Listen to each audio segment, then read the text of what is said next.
नमस्कार दोस्तों, YS nursing academy के प्लेटफॉर्म पर आपका स्वागत है। और हम वाईएस नर्सिंग एकेडमी की तरफ से आपके लिए class number 16 KGMU and UPSC staff nurse exam preparation के लिए लेकर आए हैं। तो चलिए बगैर देरी की क्वेश्चन की शुरुआत करते हैं। Question number 1, which is the longest when in the human body.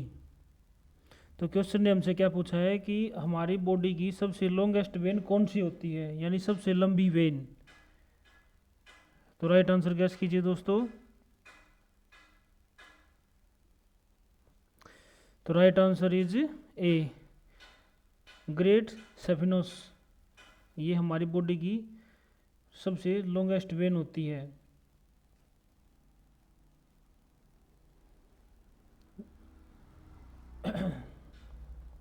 Heart से लेकर टिश्यू तक जो ब्लड सप्लाई करती है उसे हम आर्टरी कहते हैं, और जो टिश्यू से लेकर वापस हार्ट तक ब्लड को पहुंचाती है उसे हम वेन कहते हैं। ये वेन और आर्टरी में डिफरेंस है।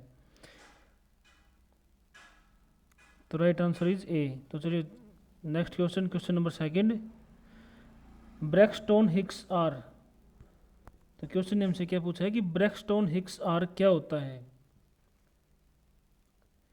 वैसे दोस्तों मैं आपको बता दूं, जो ब्रैक्सटोन हिक्स जो होता है वो सेकंड ट्राइमेस्टर में देखने को मिलता है। ये प्रेगनेंसी का क्वेश्चन है, और मोस्टली प्रेगनेंसी के दौरान नॉर्मल कंडीशन में हम ब्रैक्सन को नाम लेते हैं। तो ब्रैक्सन कंडीशन राइट आंसर गैस कीजिए दोस्तों। इसमें क्या होता है, नॉर्मल कंडीशन की बात हुई है, ये मैंने आपको बता दिया है, और सेकंड ट्राइमेस्टर के अंदर ये देखने को मिलता है। तो right answer is D, uterine contraction. जब यूट्राइन यानी यूरेटर के अंदर जब कॉन्ट्रैक्शन आने स्टार्ट होते हैं वो कंडीशन नॉर्मल कंडीशन कहलाती है, और सेकंड ट्राइमेस्टर के अंदर ये होता है, और ये प्रेगनेंसी नॉर्मल कंडीशन के दौरान होती है। तो चलिए next question, question number 3, Graves disease is. Question ने ग्रेविस डिजीज के बारे में पूछा है। तो मैं आपको बता देता हूँ, जो ग्रेविस डिजीज होती है वो थायराइड हार्मोन से बिलोंग करती है, और जब थायराइड हार्मोन बढ़ जाता है, लेवल बढ़ जाता है, उस कंडीशन को ग्रेविस बोलते हैं। तो आंसर तो शायद मैंने आपके सामने दे ही दिया कि जब थायराइड हार्मोन बढ़ जाता है, और थायराइड हार्मोन जब बढ़ता है उस कंडीशन को हम हाइपरथायरॉयडिज्म बोलते हैं। तो राइट आंसर इज ए। तो चलिए next question, question number 4, a client in the perinatal clinic is assessed to have a blood pressure of 180/96 mm of Hg. The nurse should give priority to। तो question ने हमसे क्या पूछा है कि एक पेशेंट है जो कि पेरीनेटल क्लिनिक के अंदर आया है और उसका ब्लड प्रेशर 180/96 है। तो नर्स इस कंडीशन को देखते हुए क्या प्रायोरिटी यूज़ करेगी।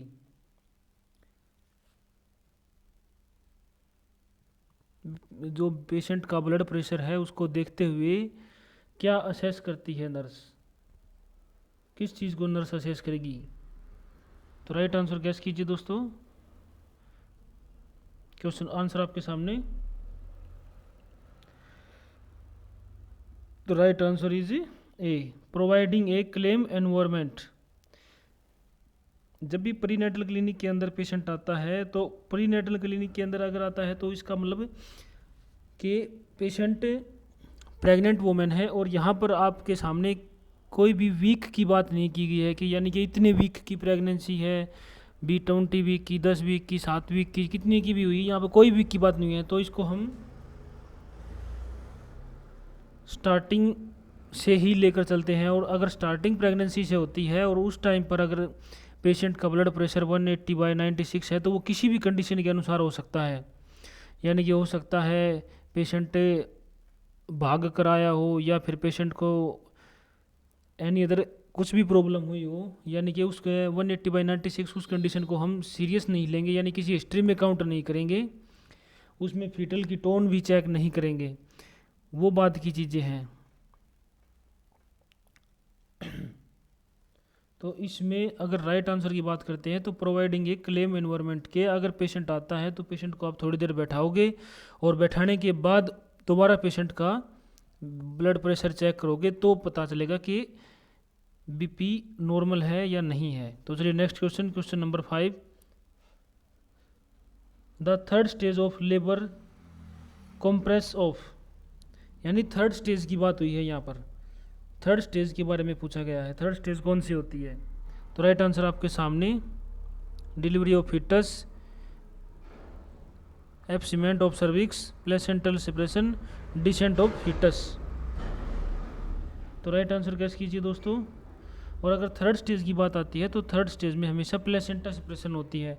और अगर फर्स्ट स्टेज की बात आती है तो फर्स्ट में cervix dilation, descent, true labour pain, ये फर्स्ट ट्राइमेस्टर में आते हैं। और अगर सेकंड की बात करें तो इसमें डिलीवरी ऑफ फीटस, और अगर थर्ड की बात करें तो प्लेसेंटा के डिलीवर होने तक का समय, यानी जब तक पेशेंट के अंदर से प्लेसेंटा बाहर नहीं आ जाती उस कंडीशन को हम थर्ड स्टेज के अंदर काउंट करते हैं। और फोर्थ स्टेज में डिलीवरी के बाद ऑब्स्ट्रक्शन वाली कंडीशन देखने को मिलती है। तो यहाँ पर राइट आंसर इज सी, क्योंकि थर्ड स्टेज की बात हुई है तो प्लेसेंटल सेपरेशन।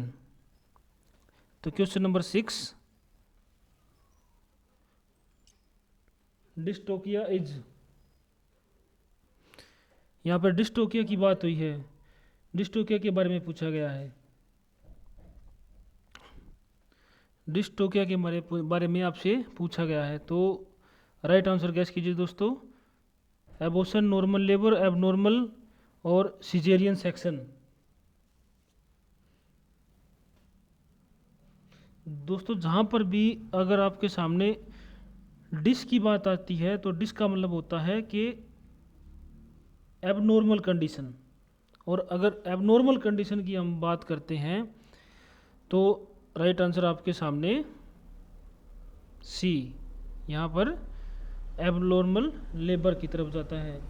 और अगर हम नॉर्मल कंडीशन की बात करते हैं तो नॉर्मल कंडीशन में यूटोसिया, यानी जहाँ पर EUTOCIA, यूटोसिया अगर आपको वर्ड कहीं पर भी देखने को मिले तो उस कंडीशन को आप नॉर्मल कंडीशन में काउंट करेंगे। और अगर यहाँ पर यूटोसिया के बारे में पूछा होता तो नॉर्मल लेबर जाता आंसर। तो राइट आंसर इज सी। तो चलिए next question, question number 7। A primigravida age 42 is 6 week pregnant based on the client age, her infants is at risk for. तो दोस्तों क्वेश्चन ने क्या पूछा है कि एक प्राइमी ग्रेविडा की पेशेंट है, यानी कि फर्स्ट बार प्रेग्नेंट हुई है और कितनी एज में, 42 की एज में, और 6 वीक की प्रेगनेंसी है। तो क्वेश्चन ने हमसे क्या पूछा है कि इन्फेंट इज एट रिस्क, कि बच्चे के क्या रिस्क रहेंगे इस कंडीशन के दौरान। यानी कि 42 एज में अगर कोई लेडीज़ प्रेग्नेंट होती है और फर्स्ट ट्राइमर के अनुसार प्राइमी ग्रेविडा होता है कि फर्स्ट बार प्रेग्नेंट हुई है, तो उस कंडीशन को हम क्या नाम देंगे इन्फेंट्स को रिस्क को लेकर। तो राइट आंसर गेस कीजिए दोस्तों। तो right answer is A, down syndrome देखने को मिलते हैं बच्चों के अंदर। और अगर हम रेस्पिरेटरी डिस्ट्रेस की बात करते हैं तो ये सर्फेक्टेंट की कमी के कारण होता है। और अगर टर्नर की बात करते हैं तो ये क्रोमोसोम की कमी के कारण होता है। और कौन सा क्रोमोसोम, जो एक्स क्रोमोसोम होता है उसकी कमी के कारण होता है। और पैथोलॉजिकल जॉन्डिस ये 24 आवर्स से, बेबी डिलीवर होने के 24 आवर्स के से पहले होता है पैथोलॉजिकल जॉन्डिस। तो यहाँ पर अगर इन्फेंट्स की बात पूछी जाए तो 42 की एज में, तो यहाँ पर डाउन सिंड्रोम देखने को मिलेंगे। तो question number 8, Rorschach test is an example of, यहाँ पर रोस्चेस टेस्ट के बारे में पूछा गया है। और दोस्तों मैं आपको बता दूं ये क्वेश्चन एम्स नागपुर 2019 में पूछा हुआ क्वेश्चन है और वही लैंग्वेज हमने यहाँ पर डाली है, हमने लैंग्वेज को भी चेंज नहीं किया है। तो रोस्चेस टेस्ट के बारे में पूछा गया है। रोस्चेस टेस्ट का मतलब होता है कि किस बीमारी को चेक करने के लिए करोगे, रोस्चेस टेस्ट को किस बीमारी को चेक करने के लिए करोगे। बहुत ही सिंपल सा क्वेश्चन है। रोस्चेस टेस्ट जो होता है वो हमेशा प्रोजेक्टिव टेक्निक को देखने के लिए, यानी प्रोजेक्शन को देखने के लिए इस टेस्ट को किया जाता है। प्रोजेक्शन वाली जो कंडीशन होती है उसको देखने के लिए इस टेस्ट को किया जाता है। तो राइट आंसर इज ए।